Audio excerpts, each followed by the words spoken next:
All right, good evening, everybody. Welcome in again to BC Spark Radio for our second broadcast of the year. I'm Zach Staton, and I'm joined again by perhaps our biggest guest in Bridgewater Spark Radio history, the president of the college, President David Bushman. President Bushman, how are you? It's an honor for you to join us here in the studio. No, I'm great, Zach. Thanks for inviting me. I'm happy to be here tonight. Again, this is a busy time in the year, as always. We just got through with homecoming. I know your schedule's very busy, so again, I appreciate you coming in and taking some time out. So, again, we've heard a lot about the interterm changes for a while, and now Veritas has just posted that into our paper. So let's talk about that. Let's dive right into that. You and Dr. Savick both talked about the identity of interterm sort of drifting a little bit as it's been established in January. So in your mind, what do you think the identity of interterm should be? Well, I think all of us, faculty, all of us have an idea of what it could be. I know that interterm, and this I think was in Katie's story, and I thought she did a great job with that, and Megan's opinion piece was great. I appreciated reading both of those. Interterm originated when we were on a trimester system, and so it wasn't an optional. There was a intense course. Everybody took it. And we went to a semester system. There was a lot of thought that you can do something special in an intensive period where you just have one course to take. And so at the time, the college kept that on. And originally, and this goes back obviously well before I was here, the core curriculum was much bigger. Gen Ed was much bigger.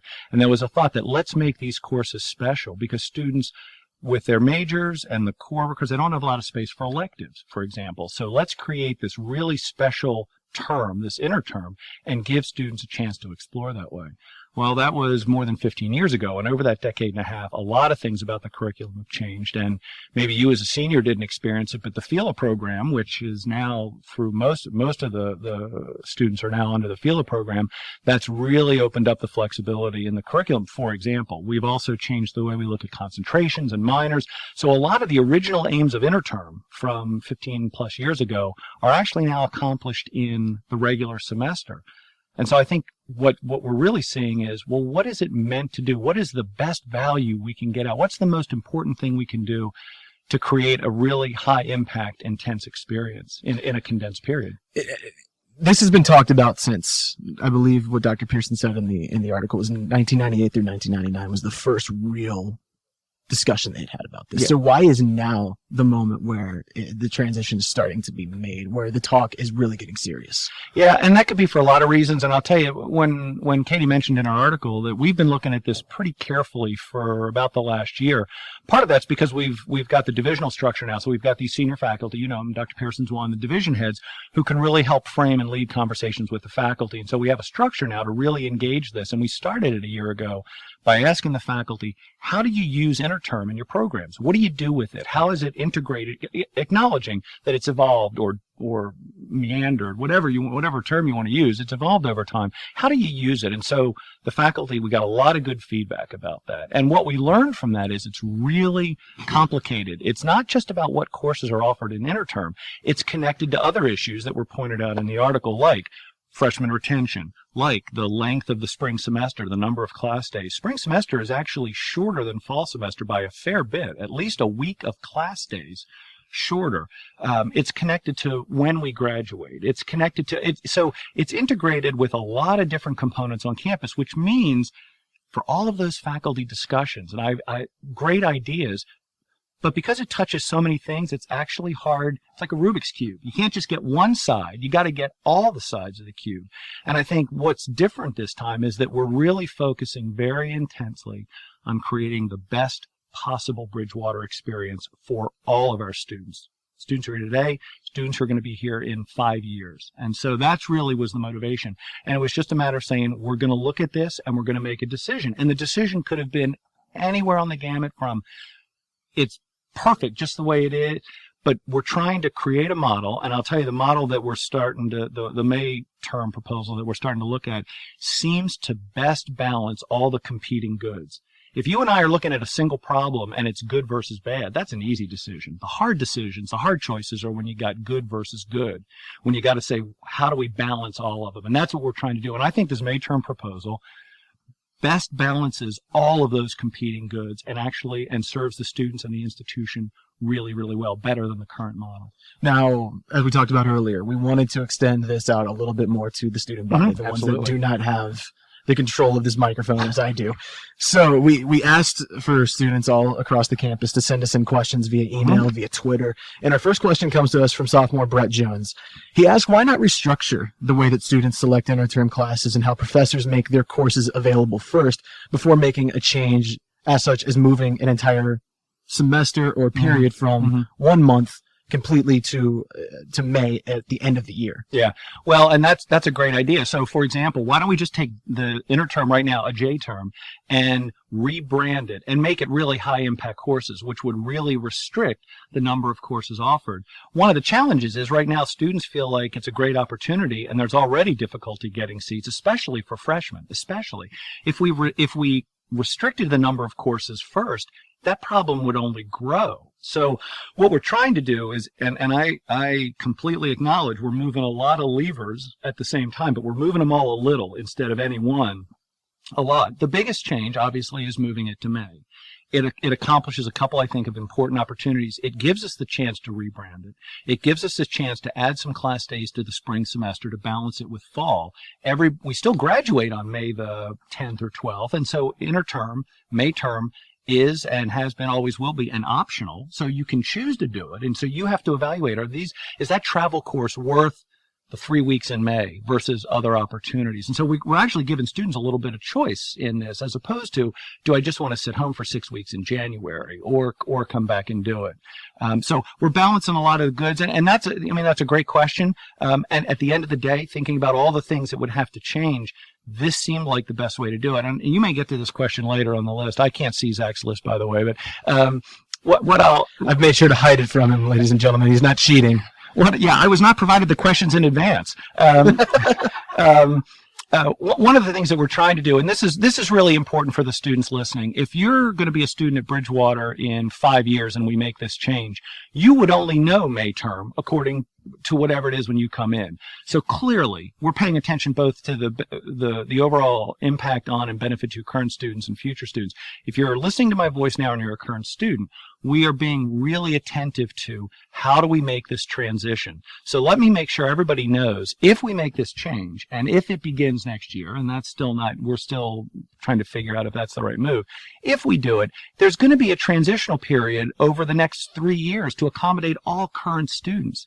You all get to take if we do a May term, you all get the opportunity to get a May term each year. You get the opportunity to do it. And we're not going to just change the courses dramatically overnight. We're going to transition, if we rebrand it, to that new format. So there's real attention being paid to that. And one of the things you said, too, and I want to touch on this, you said there's opportunities where students will have a transition period. Our next question is based loosely off a statement that was made to us by Lauren Floor, who's a junior. Being a junior, first of all, would there be an option where the interterm for next year stays in January and doesn't get moved to May? Because in Katie's article, Provost Sevick also said that she would much rather just rip the Band-Aid off and have it next year. But some juniors are nervous, or I don't want to say the word afraid, but skeptical that they'll be able to walk with their class. So would there be a way to keep that in January? And if that isn't the case, will students still be able, particularly juniors, will they still be able to walk with their class at graduation if they still have an interterm class left to take? Yeah, sure. So a couple things. And I think Katie's article might have talked about it. And obviously Provost Sevick and I have talked, and the faculty talked about this in their discussions. When do you implement it? How do you do it? And I can make compelling arguments on both sides. Wait an additional year, do it next year. I think, and there are advantages to both. I think if we did it, whatever year we do it, the most impacted group will be the rising seniors, this year's juniors. It doesn't matter when it happens, that group will always be, because they have fewer semesters remaining. I'd point out that current juniors, rising seniors, still have 3 full semesters. And at least 1 January interterm, and then the possibility of a May term. So I think, given the quality of the faculty, given the quality of the division heads and Provost Sevick and their attentiveness to ensuring that students are going to be able to meet their requirements and accomplish their curricular goals, we're going to make the accommodations to make that work. So I want to make sure students know that. there may be inconveniences. I wish I could promise it's going to be seamless. I mean, no matter when we do it, that's going to be the case. Here's what I also know, and you may not be aware of it because nobody listening to me right now, I guess, has graduated yet. But if you, for example, are not yet at your 123 hours to graduate and you need to take a course in the summer, as long as you complete your graduation requirements by August, we allow students to walk at commencement in May. So if all that's left, and let's say it is a May term in May of 18, and you need that, there was no other accommodation we could make. We tried, there was just no other way. You need to take it. If that's the case, and I think those cases probably are going to be pretty few, of course you're still going to walk because you're within that number, and we do that already for students who finish in the summer. So yeah, you're gonna walk in May. Now you said that this would mainly affect the rising seniors, but it does affect other students as well. What discussions were there about students that particularly needed internships in the summer or had summer jobs, right, holding them a little bit further back during May? Right. What discussions were had with you? Yeah, and we're balancing that all thing, and those exact concerns came up. The possibility of starting sooner in a summer job versus not being able to get a job, and we're weighing all these. And I think it's right for students to ask the question, geez, how is this going to impact me? And how does it matter to me? And we want to be here to make sure we help navigate that. Part of our responsibility, and it's not just mine, it's not just Provost Sevix, it's not just department chairs, but I think all of our responsibility is certainly to ask that question, but also say, what's good for us? And there are benefits to the institution in this that I think better balance a number of goods. And so we talked about the possibility of jobs. And again, it's optional. So if a travel course outweighs the need to start a job before, say, June 1st, whatever the timing is, then that's a choice to be made. I mean, there's no question that choices are involved, but it really helps us focus on what we want to accomplish. And I think raising the impact value of these courses is going to really help that. I'll also say this: we can imagine a possibility where many students might use a May term as an internship course, which would lead right into a summer job that they're already at. There are lots of possibilities that I think we're thinking through, and that's really what's causing us to be thoughtful about the implementation. Have we thought through all of these? And it's not something that we can just dilly-dally on forever. I mean, realistically, given that we want to make sure there's plenty of time to register, if you haven't registered for an interterm, if that's available, or you want to make changes to your spring semester, we really need to know the answer to this well before we get to Christmas break. And this also affects athletes as well. Absolutely. It was moved mainly, there in some cases, because winter athletes don't normally get a chance to take these travel courses. But now moving into May, Bridgewater athletics are very successful. A lot of times they do get into ODAC tournaments, and those can last way up until June. And we got this question twice. Yep. Once from sophomore Allison Patrick, and again from sophomore Brett Jones. How does that affect them? Were they taken into account? Yeah, absolutely. So I guess it was 2 years ago when the baseball team won the ODACs, and they were away, and so we read their names at commencement. They weren't able to be at commencement. That's absolutely going to happen, and if a team has a great enough year to make it into some postseason competition, that would absolutely conflict with that. I think that number was smaller, and in fact, that's a great reason why you might not be able to do it. Right now, every year by design, if you're in season in January, you can't just go away for a month. And so, again, there's no perfect solution, and there's no question. If you have a great season and you really wanted to do that interterm or the May term, yeah, you'd have to make a choice on it. And again, reasonable people might disagree, but I think we're balancing that off against the fact that we're largely taking a whole group of student athletes and largely saying you can't ever do one under any circumstances. We, as a news organization, again, when we ask for comments and questions, we've gotten a ton of, particularly ones that want to keep it in January. They like the way that it's structured. It helps them with their GPA. It helps them with these internships. And now moving this back, with the proposed plans. Yeah. I want to make sure that's clear with everybody too. These are still proposed. Yep. They're not finalized yet. When do you think these will be finalized, by the way? Well, I certainly wanted to give our board of trustees, and they don't make the decision. This is not a board decision per se, but they do have responsibility for the whole institution. I want to brief them in on it. We've told them for probably the last couple of meetings, hey, we're looking at this pretty seriously because it's a really valuable part of the Bridgewater experience, and we want to make sure it's the best it can be. But we're really going to walk them through this as well. And so we're certainly not going to make any final decision until that. Faculty have another faculty assembly Thursday, forget the date, another week or so, and they're going to review it and then make some recommendations to us on that as well, including issues regarding implementation. But as I said earlier, I mean, there's no reason. We've really thought carefully about this now for a while, and I think is it by Thanksgiving? Is it certainly before we leave at the end of the semester? And you also mentioned faculty too. What's the response been from the faculty? Because I'm sure some trips have had to be postponed or maybe completely changed because of moving it back. Like for instance, South Africa, it would be winter in May or close to winter, whereas in May for here it would be summer. How does that affect them, and what's the response been from the faculty? Yeah, and it's been, as you would expect, it's been all over the map on that. In that, lots of people see the value. Lots of faculty recognize some of the challenges with the current model. And so trips that really benefit from a January term, we're thinking about the flexibility. If you really need that winter, can we do something right after Christmas through the start? I mean, we're looking at some flexibility that way for those very few courses that might really need that specific window. But there are lots of courses that, Northern Europe and lots of parts of the United States, it's not really a good travel course in January. And so this actually opens up new opportunities that don't currently exist. So that's probably a wash. What we did learn from faculty, and again, they see all the challenges and they see all the strengths. There was nothing, and it was all across the map. I mean, it was a really good job. But the fact is, a lot of the courses that are currently interterm can absolutely move into regular semesters and make it easier to get those courses because more of them are in the fall and spring semester. And we talked about, you mentioned the board meeting. That's November 3rd, November 4th. That'll be when it's proposed to the board. Well, we'll review it with them. Okay. I mean, they just haven't seen it, and it's not, we're not asking them for a vote with that, but this is their chance to really understand. And we've already sent them materials, and they've read it. And I told them there's a great article in the newspaper, and I haven't told them yet I'm doing the interview.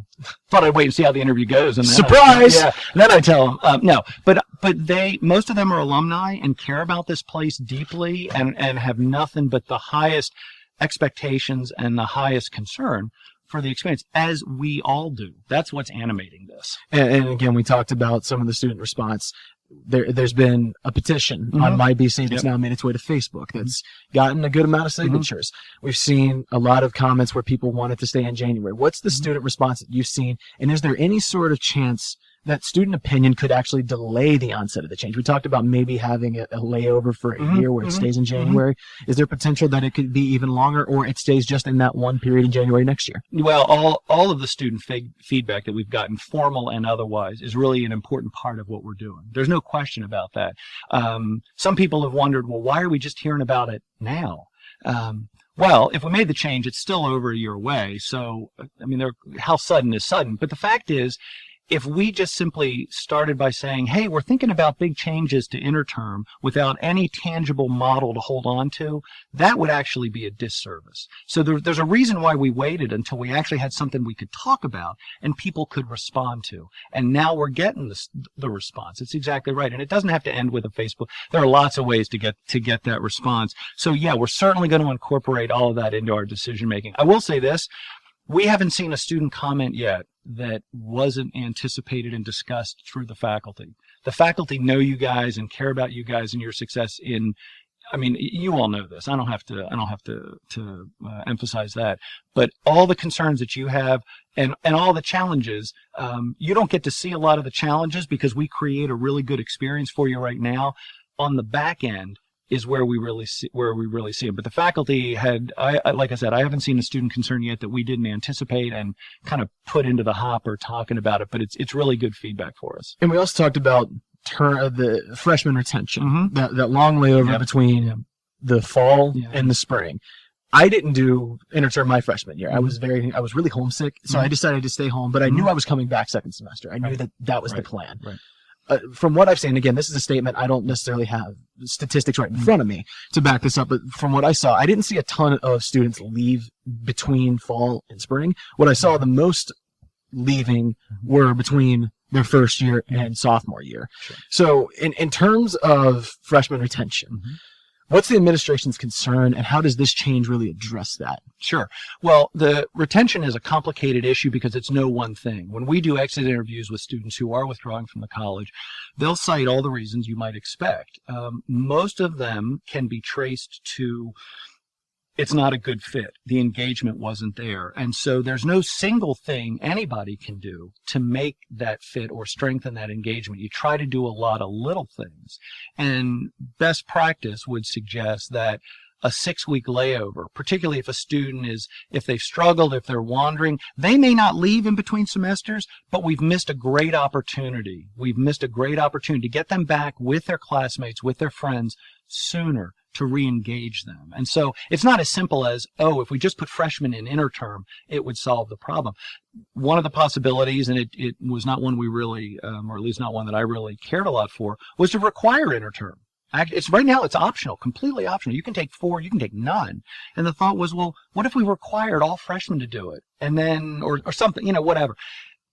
I'd be very concerned exactly for your reason. You were homesick. Do we want to require that? So this, again, balances competing goods. You still get a break. You're still home, but you come back, and you actually come back into an environment that is familiar. It's the regular semester. You're with, all of your friends, all of your roommates, your faculty.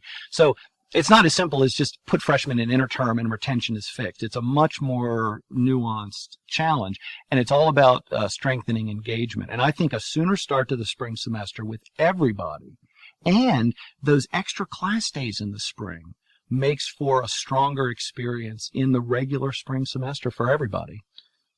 What do you think students should know about this change and about the process of the change that hasn't been made public yet? Well, so far the only public information was really just in the article. And obviously, once we get formulated a little bit more about how we'll handle accommodations and what the actual proposal looks like, which the faculty have had, again, they're going to look at it at their meeting in another week or so, we'll make that public in a very explicit way. And so that we'll do, I don't know if we'll have a FAQ page, but we'll make sure, we will handle those questions. But I think in a lot of ways, if you're currently here, you're going to have the opportunity to take your interterms, whether they're in January or in May, and we're going to make sure we accommodate all of your curricular opportunities. President Bushman, I really appreciate you coming in here and talking with us about this. I know this for a lot of students, it's a very confusing at the very least where it changed. Yeah. A lot of them won't understand, and still some of them won't. And it's a tough process, I'm sure, for the administration as well. So again, I really appreciate you coming in, listening to the questions that we got from our students. Absolutely. And, we're just really happy to be here, Zach. And this won't be the last time we talk about it, because I'm going to guess there might be a few students who aren't tuned in, and I can't imagine why not.